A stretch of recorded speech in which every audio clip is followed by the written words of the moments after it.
Hi, welcome back to the Restoring Aquina project. In this video I'm going to show you how I replaced the rotten core underneath my cockpit. So as seen in the last episode, I cut out all the rotten core under the cockpit, and then here I'm sanding down the fiberglass for new work. And then here is the new plywood that I sealed to replace the rotten core. Alright, so I'm about to do the repair in the engine well. I vacuumed everything up, and then I've made up and sealed the pieces of plywood that I'm putting in. And then I'm going to screw in this piece of plywood from underneath, so then I can suck this piece down in and secure it nice and airtight.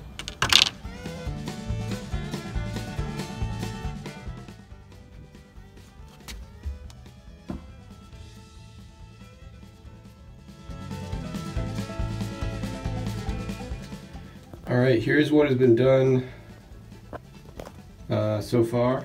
That's what we did last night. So these pieces of plywood were sealed and fully cured, and then I put a bunch of thickened epoxy around this joint, and then a bunch of thickened epoxy on the top side of these, and then we smushed them up into the joint, and then screwed them up through the deck to get a really good bond to the top layer of fiberglass. And so both of them are in, but because we had to like slide them in, they wouldn't fit unless they had this central space. So now I need to make a plywood spacer to fit in there. And here's what's been done on the engine well. I screwed a what my dad calls a dead man, which is just a board that goes perpendicular to this scab piece.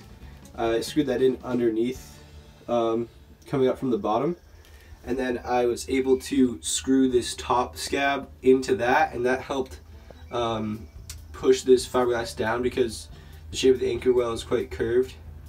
And so I put a thick bead of thickened epoxy around this whole edge, and then I smushed the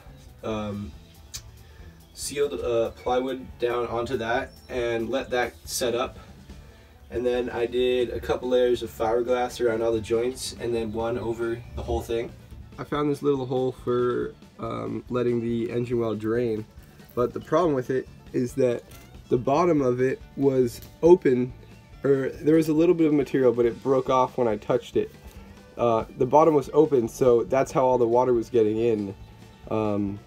It was going into there and then filling in that cavity that we just sealed up. So I did a couple layers of glass on the inside of that hole.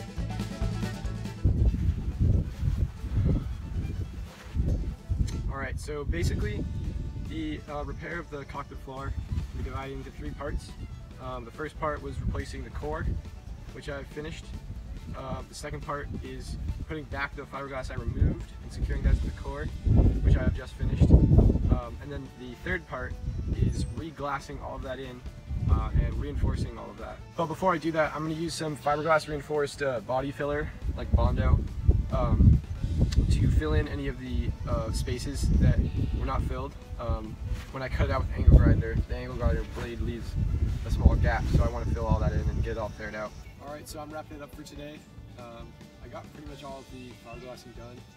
I used the body filler to fill in the seam between the piece that I had cut out, and then I sanded that in, and then I made up an area of plastic in the cockpit, and then I wetted out my strips of fiberglass on that, and then went down below and pressed those onto the seam. Got that all nice and good, did a couple layers of that.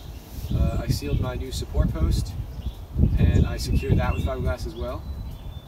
And then I finished the fiberglass work I need to do in the small limber hole in the engine well. I think it all went well. It was a big day today, yeah. And after all the work, the floor is pretty much solid. There's basically no movement at all, and I'm very happy with it. Alright, here we are with everything glassed in. I put a couple layers of fiberglass along all these joints, have it all faired in nice, and as well as I added this support post that spreads out the load with this cross member and then it's fiberglass down to the hull. All right, there we have it. The big fiberglass and structural work is done. That was pretty much the biggest and most important project that I had to get done on the boat, and so now we're finished with that. The finish line is starting to become visible, but I still have a lot of big projects that have to get done. I have to replace this piece of woodwork along the transom. I have to redo all the bottom paint, and I have to do all the plumbing and electrical work. So there's still plenty more work to do. I hope you found this episode helpful. So thanks for watching, and be sure to tune in for future videos.